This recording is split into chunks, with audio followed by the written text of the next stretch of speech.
Aleluia. A paz do Senhor, igreja. Vou deixar os meus apoios aqui. Glória a Deus, já estou começando a dar alguns passos sozinho.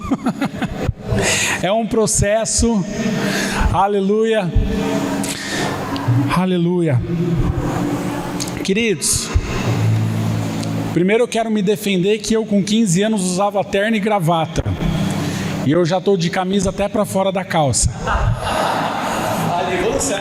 É uma revolução. Glória a Deus. Mas Deus é bom.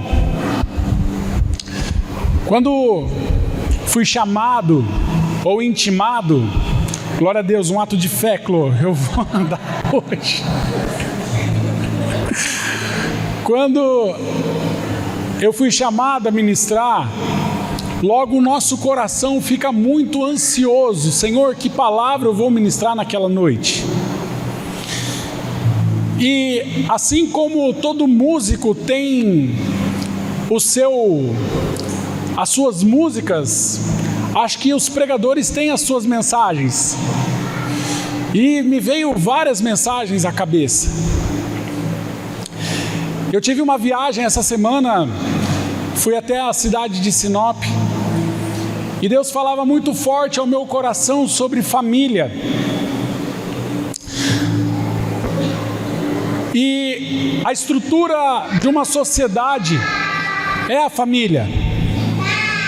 Quando você vê um problema de criminalidade, quando você vê um problema social, o cerne desse problema se inicia na falta da estrutura familiar. Graças a Deus, eu tive meus pais e uma família muito presente. Até demais, né, Gi? Eu agradeço a Deus por Deus ter dado essa oportunidade de ter uma família presente. Mas em nome de Jesus, Deus vai restaurar famílias nessa casa. Eu quero declarar que a Simple será chamada uma igreja da família. Abra a palavra do Senhor lá em Provérbios, capítulo 22, versículo 28. Aleluia. Diz assim: não removas os marcos antigos que puseram teus pais. Curve sua cabeça, feche seus olhos, vamos orar mais uma vez. Pai, eu quero orar, ó Deus, porque o Teu Espírito me impele a orar nessa noite.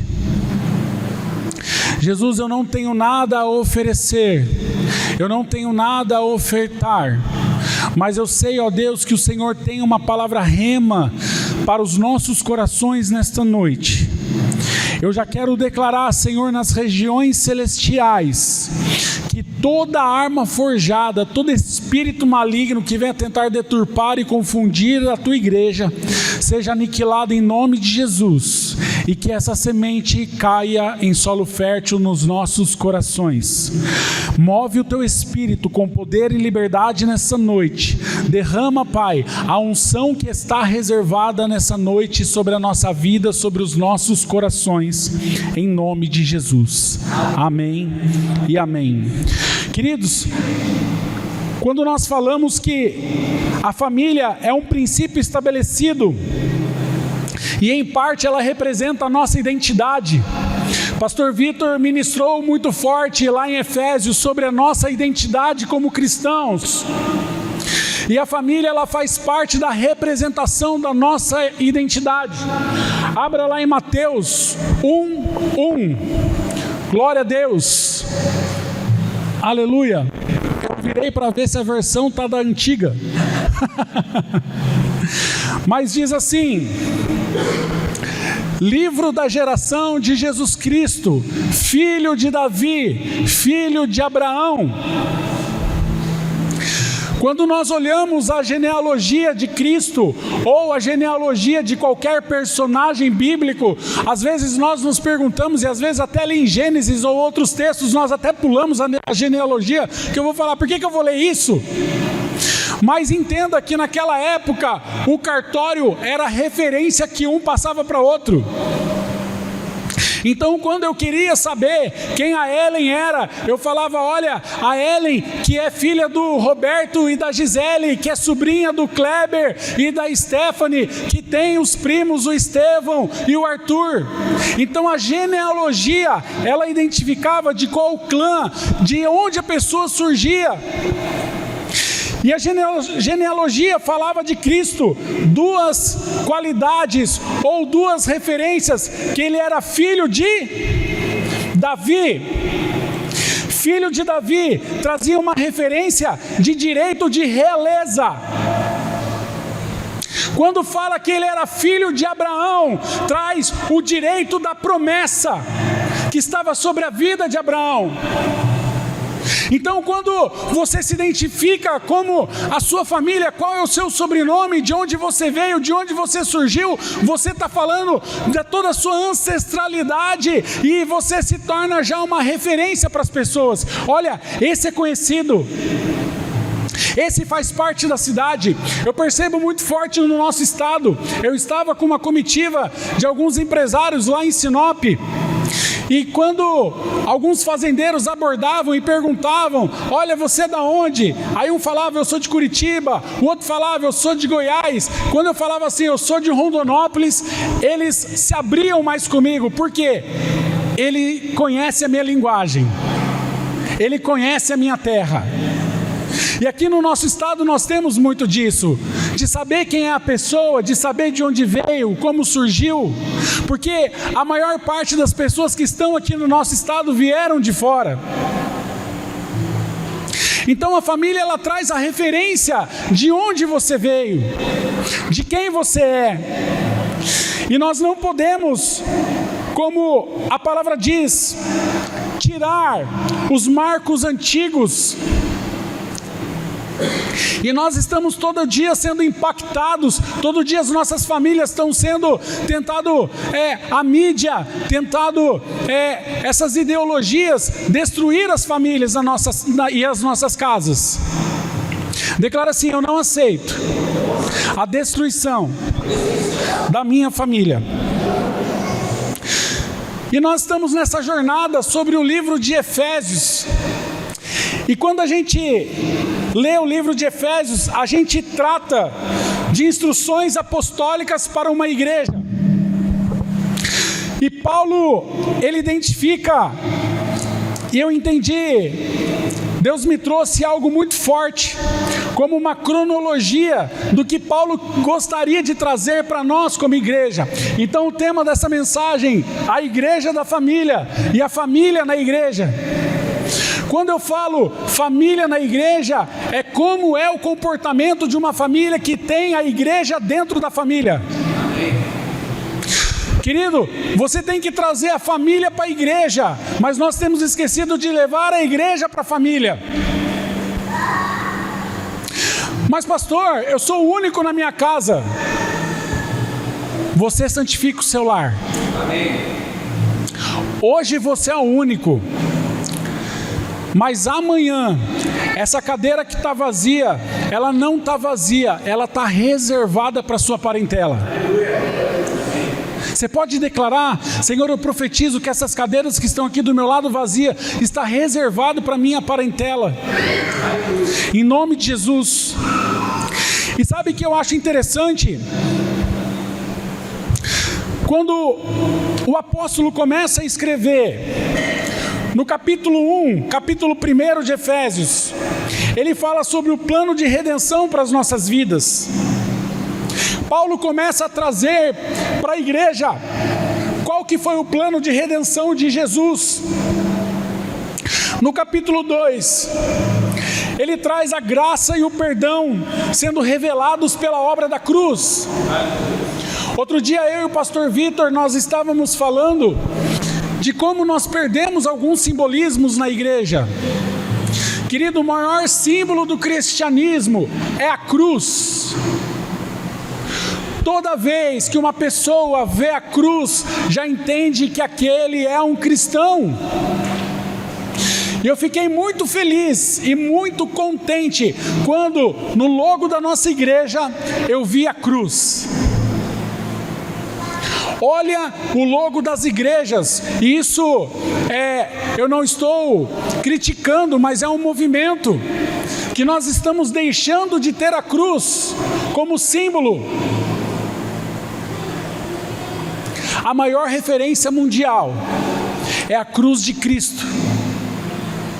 E sabe, porque muitas vezes as igrejas têm se perdido numa teologia da prosperidade, numa mensagem de autoajuda, porque elas têm abandonado a cruz.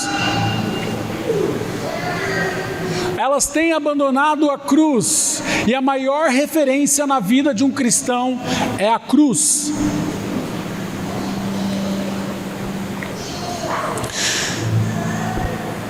No capítulo 3, Paulo traz sobre a igreja de Efésios a vocação ministerial, porque Efésios eram considerados como gentios, e Paulo anima aquele povo para dar uma exortação e falar: olha, vocês têm uma vocação ministerial. E que eu acho interessante é que depois de tudo isso, Paulo faz uma chamada ministerial no capítulo 4. Abra lá, capítulo 4.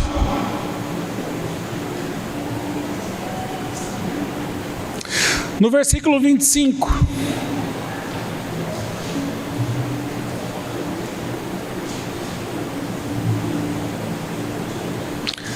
Aleluia.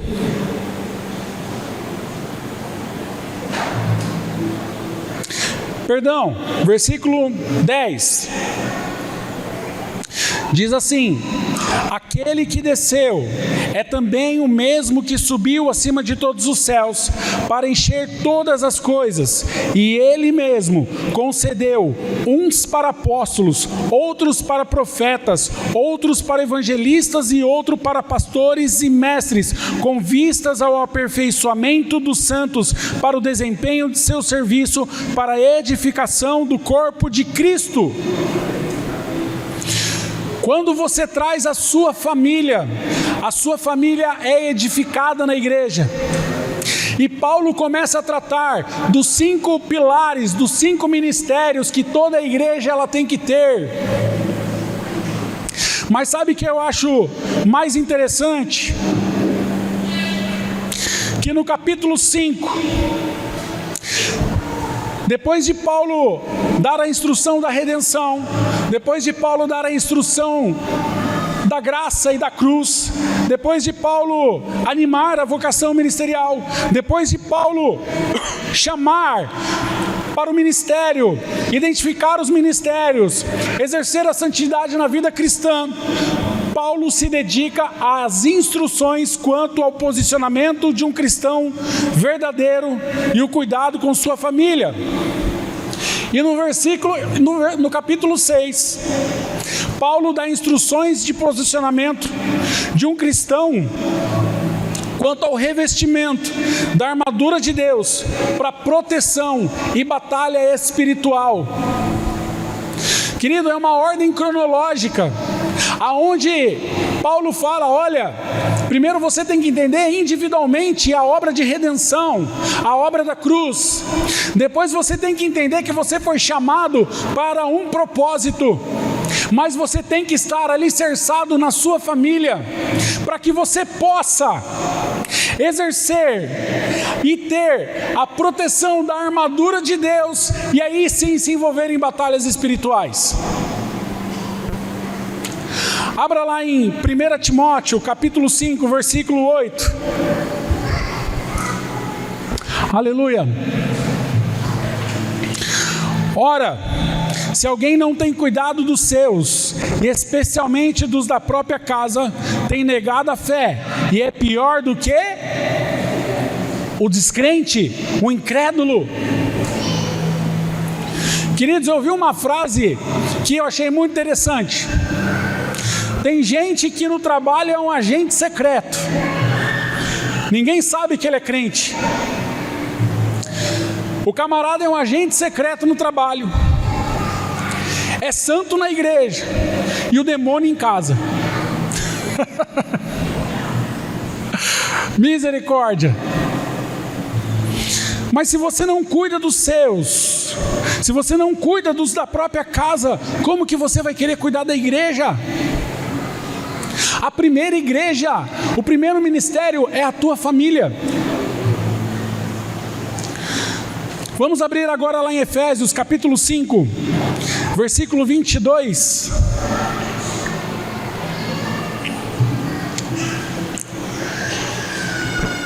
Aonde Paulo começa a tratar, e eu acho interessante que Paulo trata 3 níveis de relacionamento.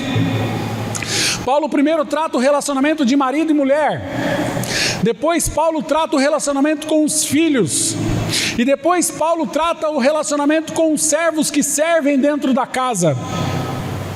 E tratando no relacionamento de um casal, a palavra de Deus diz assim, versículo 22: as mulheres sejam submissas ao seu próprio marido como ao Senhor, porque o marido é a cabeça da mulher, como também Cristo é a cabeça da igreja, sendo este mesmo o Salvador do corpo.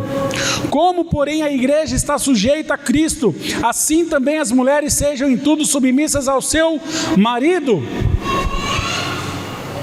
Nós entendemos que a submissão não é estar sobre um autoritarismo, mas a submissão é que os dois caminhem juntos. E entenda que a vida espiritual é a responsabilidade do marido exercer na casa. Você, homem, você é o sacerdote do seu lar. Nós estamos vivendo numa sociedade que as mulheres, algumas têm vivido um feminismo, têm vivido uma independência, e isso tem causado uma ruptura, porque tem confundido a independência financeira com a independência e o respeito espiritual pelo esposo. Mulheres, vocês foram chamadas para exercer dentro do lar um ministério tremendo, que é a educação dos filhos. Eu falo que 90% da educação dos meus filhos é responsabilidade da minha esposa, porque ela que conviveu mais com os nossos filhos, e é uma bênção. E aí depois começa a exortação sobre os maridos. Maridos, amai vossa mulher, como também Cristo amou a igreja, e a si mesmo se entregou por ela, para que santificasse, tendo-a purificado por meio da lavagem de água pela palavra, para apresentar a si mesmo igreja gloriosa, sem mácula, sem ruga, nem coisa semelhante, porém santa e sem defeito. Assim também os maridos devem amar a sua mulher como ao próprio corpo. Quem ama a esposa, a si mesmo se ama. Olha a responsabilidade do marido. Você que é esposa, olha para o seu marido aí agora. Olha aí, fala assim: meu amor. Fala aí, mulher, a sua hora é agora. Fala assim: meu amor, você tem que amar como Cristo amou a igreja. Ou seja, você tem que morrer por mim. Olha que responsabilidade do marido. Marido, semeia na vida da sua esposa. Quando ela acordar, fala: meu amor, você está linda, você está cheirosa. Mas pastor, minha mulher acorda, parece um espantalho. Profetiza, declara sobre a vida dela: meu amor, você tem o perfume e exala as rosas de Saron, mas aquele bafo de onça. Profetiza. Queridos, nós temos que ter qualidade de vida no nosso lar. A vontade de Deus é de nós estabelecermos um lar de paz. Versículo 29. Porque ninguém jamais odiou a própria carne, Antes a alimenta e dela cuida, como também Cristo faz com a igreja, porque somos membros do seu corpo. Eis porque deixará o homem a seu pai e a sua mãe, e se unirá à sua mulher, e se tornarão os dois uma só carne. Grande é este mistério, mas eu me refiro a Cristo e à igreja. Não obstante vós, cada um de per si, também ame a própria esposa como a si mesmo, e a esposa respeite o marido. Querido, seja transparente no seu casamento. Não tenha medo. O ouvido mais perto de você confessar os seus pecados é o da sua esposa. Esposa, tenha maturidade para entender as deficiências, as debilidades do seu marido. Não é fácil. Às vezes nós chegamos em casa carregados de problemas, de situações, e a única coisa que nós queremos é meia hora na caixa do nada. Aí vocês perguntam, mas o que você está fazendo? Nada. Mas o que você está pensando? Nada. A gente está assistindo a TV, e ela pergunta, o que você está assistindo? Você fala, nada. Entenda esse momento, porque a gente chega às vezes cheio de adrenalina, cheio de correria. Eu lembro quando eu morava em São Paulo, eu trabalhava em São Paulo e morava em Mogi, dá uns 70 quilômetros e uma eternidade até chegar em casa. Trânsito caótico. As crianças chegavam em casa e falavam, pai. Eu falei, calma, a cabeça do pai ainda está na marginal, não cheguei. Entenda, compreenda. Marido, semeia. Você quer ser presenteado sem ter semente. E os maridos estão entendendo o presente que eu estou falando. Você quer alguma resposta à noite, começa a semear de manhã. Aí fala, pastor, misericórdia, a minha esposa não liga para mim. Mas quantas vezes você ligou para ela durante o dia? Fala que ama. E glória a Deus que eu estou pregando para mim mesmo. Não concorda não, amor. Não balança a cabeça não. Mas o lar cristão é um lar de paz, é um lar de respeito. Efésios capítulo 6. Filhos, obedecei a vossos pais no Senhor, pois isso é justo. Honra teu pai e a tua mãe, que é o primeiro mandamento com promessa. Honrar pai e mãe. Quer viver muito? Honra.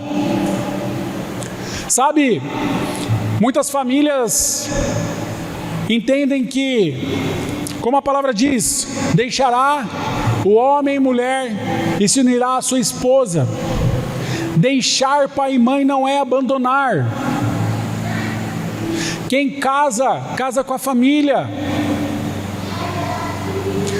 Queridos, você quando vai fazer um consórcio, quando você vai comprar um carro, se você é empresário, quando você vai admitir alguém, você olha currículo, você olha a taxa de financiamento, você olha o que é o melhor, e você atrai pessoas, você se relaciona com pessoas que você não conhece. O primeiro princípio é você conhecer uma pessoa como ela é como filho. Se ela é um excelente filho, vai ser um excelente marido. Porque se ele te honrou, se ele honra a mãe dele, ele vai honrar a esposa. Ele vai honrar a esposa. Então se ele é um péssimo filho, sai fora. É laço. É livramento. É livramento. Queridos, não te apresses. Não te apresses. E vós, pais, não provoqueis vossos filhos à ira, mas criai-os na disciplina e na admoestação do Senhor. nós pais, nós temos a responsabilidade profética de direcionamento sobre os nossos filhos. A palavra de Deus diz: ensina a criança no caminho em que deve andar, e quando for velho, não se desviará dele. A nossa função como os pais é nós admoestarmos nas leis do Senhor. Se um dia ele se desviar, o sangue dele não será sobre as nossas cabeças, porque eu admoestei, eu avisei, eu conduzi. Quantos pais têm provocado os filhos à ira? Querido, o teu lar é um lar de paz.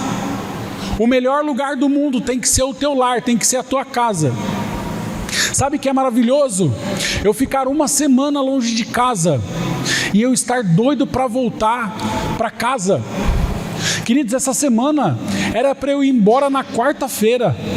Aí não deu certo, tive que ficar quinta. Aí não deu certo, tive que ficar na sexta. Aí não deu certo de vir embora, tive que ficar no sábado. Chegou uma hora que eu falei para o pessoal: vamos tirar amigo secreto aí.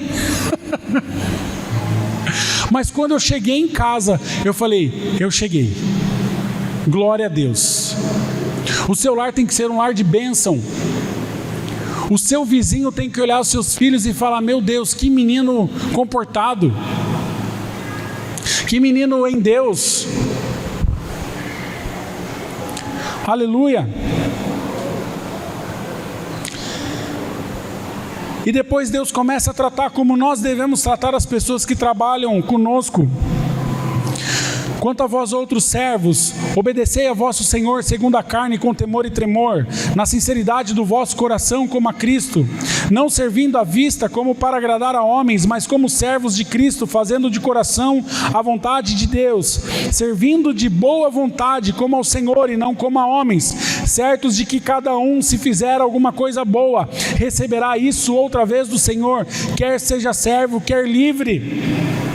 E vós, senhores, de igual modo, procedei para com eles, deixando as ameaças, sabendo que o Senhor, tanto deles como vosso, está nos céus, e que para com ele não há acepção de pessoas.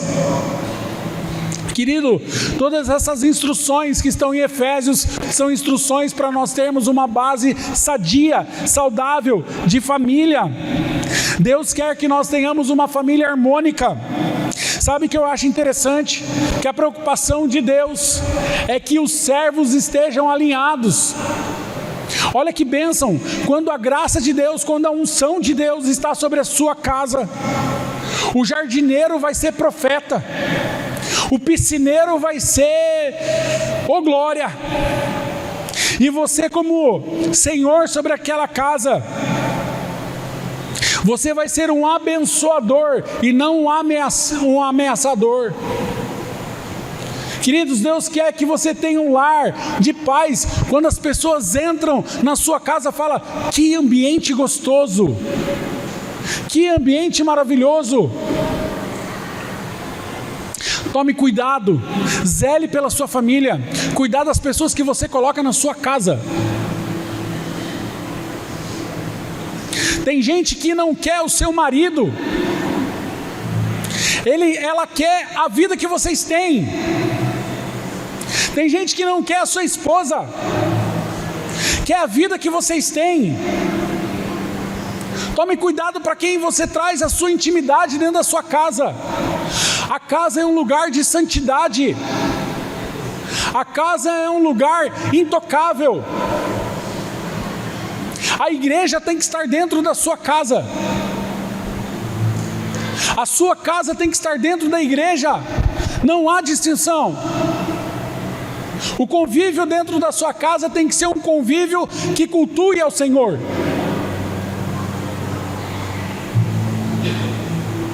Irmão, tem casa que parece que todo dia é um culto, mas de libertação. Misericórdia!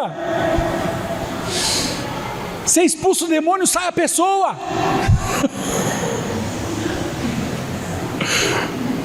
Não é isso que Deus quer para a sua vida. É assim ou não é? Tem gente que você vai expulsar o demônio fala: ufa, que livramento.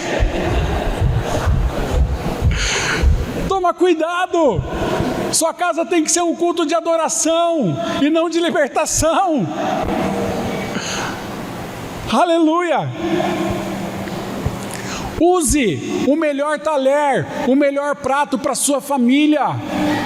A honra tem que ser para quem mora e não para quem visita. Queridos, outro dia minha esposa pegou lá os melhores trem, colocou, ela põe a mesa lá, põe tudo lá e fala: não, a gente tem que ser honrado. A minha irmã, a gente vai na casa dela, é uma honra comer lá, é gostoso e barato, mas ela nos honra, ela tira o melhor tem que ser para a tua casa, para a sua família. Quem está de fora tem que desfrutar, quem está de fora tem que respeitar a tua casa. Ah, eu vou fazer uma festa, tem que ter cerveja porque o fulano bebe. Querido, não, ali o território é teu, o governo é teu. Oh, a minha casa é esse procedimento. Ah, mas então não vem em casa. Tem coisa que não tem como. Estávamos conversando, tem coisa que a gente tem que ser radical. As músicas que nós ouvimos, a comida que nós comemos tem que ser radical. Ah, não tem nada a ver. Irmão, o princípio do não tem nada a ver é um demônio sutil. Não tem nada a ver hoje, amanhã você está abraçado com o capeta. Seja luz, seja sal.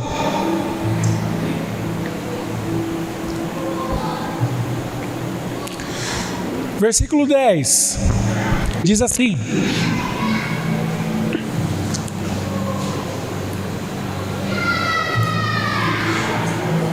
quanto ao mais, sede fortalecidos no Senhor e na força do seu poder, revesti-vos de toda a armadura de Deus, para poderdes ficar firmes contra as ciladas do diabo, porque a nossa luta não é contra o sangue e a carne, e sim contra os principados e potestades, contra os dominadores deste mundo tenebroso, contra as forças espirituais do mal nas regiões celestes. Entenda um princípio: não se envolva em batalha espiritual se a sua família não estiver firme. Não se envolva em batalha espiritual se você não estiver revestido da armadura de Deus. Não se envolva. Se conserte primeiro. Busque ao Senhor primeiro. Se revista da armadura e depois vai para a batalha. Tem gente querendo ir para a batalha de qualquer jeito. Tem gente querendo ir para a batalha sem estratégia, sem se revestir da armadura. E olha que interessante.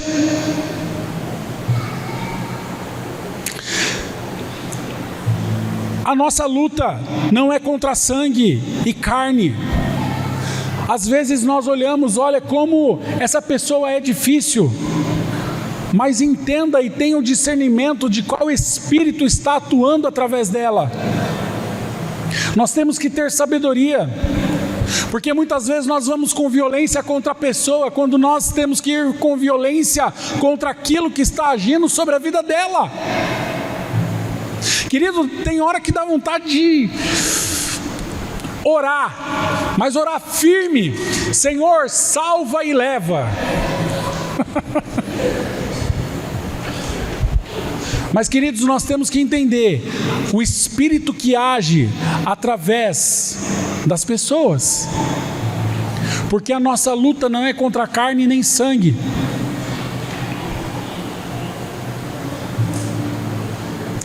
E continua dizendo assim: portanto, tomai toda a armadura de Deus para que possais resistir no dia mau, e depois de ter desvencido tudo, permanecer inabaláveis. Olha que interessante, que é um ato de continuidade. Às vezes a gente fala assim: eu venci, mas eu não permaneço inabalável, porque a nossa vitória, As nossas batalhas são diárias. Hoje você venceu uma luta, amanhã vai se levantar uma maior. Por quê, querido? Porque é o estágio de Deus. Entendam o seguinte: quantos eu preciso de milagre? Amém? Amém? Querido, um milagre na tua vida é temporal, mas o testemunho é eterno. Quando Jesus demorou e ressuscitou Lázaro, foi um milagre ou não foi? Foi um milagre ou não foi? Lázaro morreu depois ou não morreu? O milagre é temporal, porque o milagre é o efeito temporal na vida da pessoa e é para glorificar a Deus. Mas até hoje nós falamos do milagre de Lázaro. Então nós temos um milagre para o dia de hoje e temos um milagre para o dia de amanhã. É de glória em glória, vitória em vitória. Mas existe um fim proveitoso, que é permanecermos inabaláveis. Entenda, se você não conservar a sua família, se você não conservar a sua casa, se você não se revestir da armadura de Deus, se você não combater o bom combate, você não vai vencer e você não vai permanecer inabalável.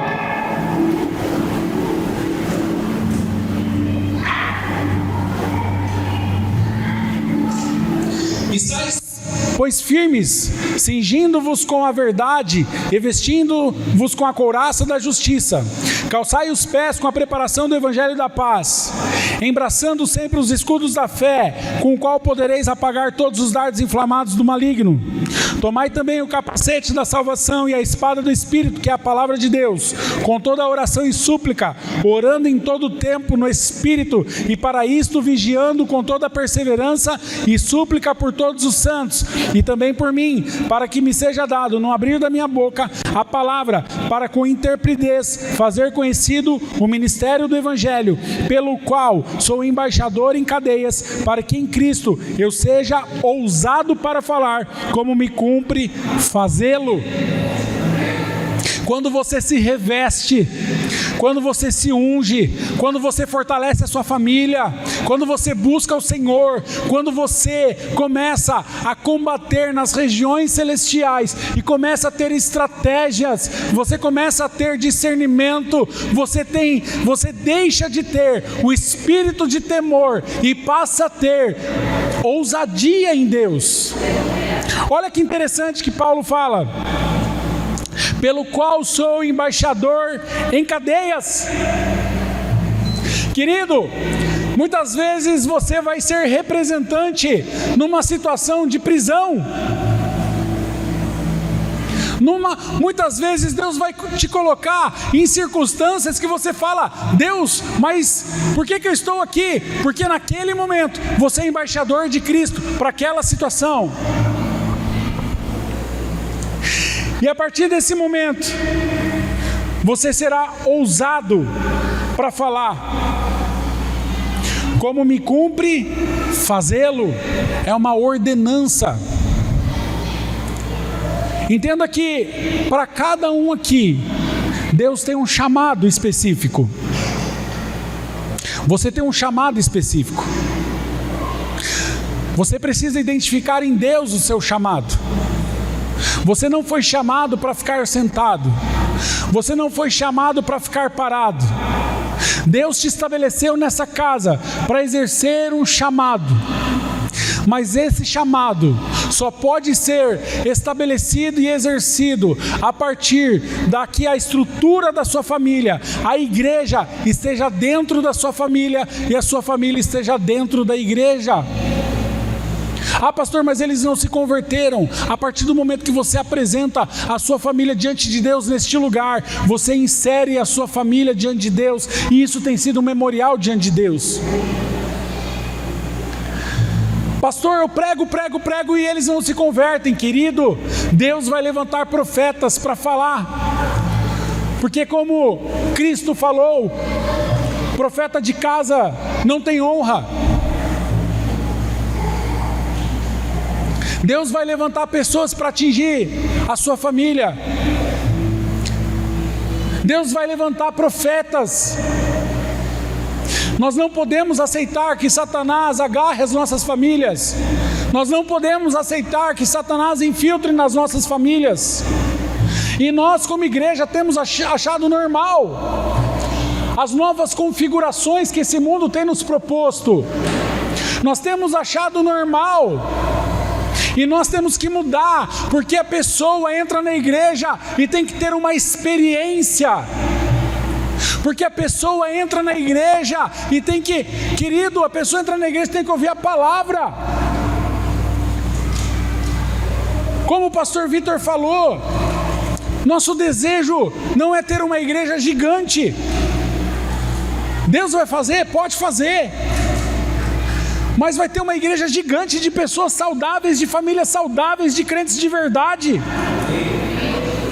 de pessoas sinceras diante de Deus, pessoas curadas, pessoas salvas, pessoas que edifiquem uns aos outros. Nós não podemos admitir ter entre nós nenhum necessitado.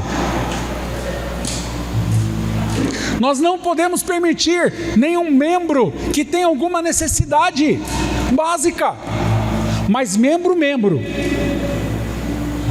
Outro dia nós estávamos falando sobre assistência social na igreja, de alguns projetos que nós desejamos fazer, e a gente tem que fazer um filtro, porque no meio do necessitado tem o folgado. Querido, a melhor forma de você espantar o folgado é oferecer emprego. Você mostrou a carteira de trabalho, ele pula na hora. Mas nós, a Simple é uma grande família. E a tua dor tem que ser a nossa dor. A dor da tua família tem que ser a dor da igreja. Queridos, às vezes na nossa limitação, às vezes nós colocamos a nossa limitação como uma atitude para não fazer. Mas a nossa igreja tem que ser uma igreja que, se eu sei que tem uma pessoa, uma família desempregada, uma família em necessidade, a igreja tem que se mobilizar, se movimentar para abençoar essa casa. A igreja tem que se mobilizar para dar assistência e suporte para o desempregado.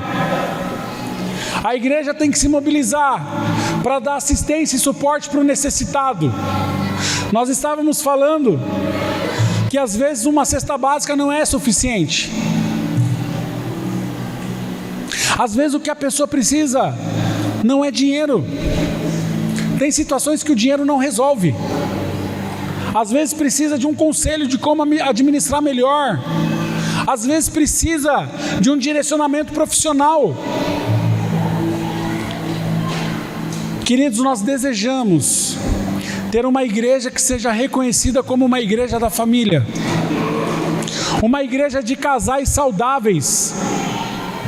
Nós queremos fazer um jantar de casais que não tenham mais instruções sobre de como tem que ser um casamento, mas tenha somente declaração de amor. Rock bênção. A gente quer ter um jantar de casais que tenha um aumento do faturamento de todas as floriculturas, porque os homens vão comprar buquê de flor para a mulherada doida assim. Nós queremos filhos saudáveis que honrem os seus pais, que acordem os pais com café da manhã na cama. Esse é o nosso desejo. A vida abundante é uma vida de qualidade. A vida abundante não está associada à prosperidade. Quando o texto fala para que tenhais uma vida e uma vida com abundância, Essa vida é o Zoe, é a vida no Espírito. É muito mais que dinheiro, é muito mais que recursos humanos. Querido, como é importante nós olharmos para a nossa família e termos paz. Nós olharmos para os nossos filhos e nós termos o respeito dos nossos filhos. Dinheiro nenhum paga. Toda a riqueza do mundo não paga. E quando Deus trouxe essa ministração no meu coração, é uma ministração para nós voltarmos aos marcos, voltarmos aos princípios,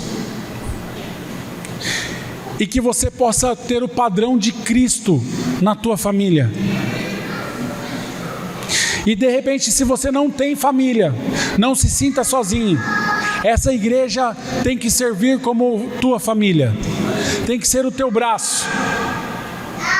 Querido, a primeira pessoa, quando acabar o combustível do seu carro, você tem que ter pelo menos uns 3 irmãos da igreja que você pode contar.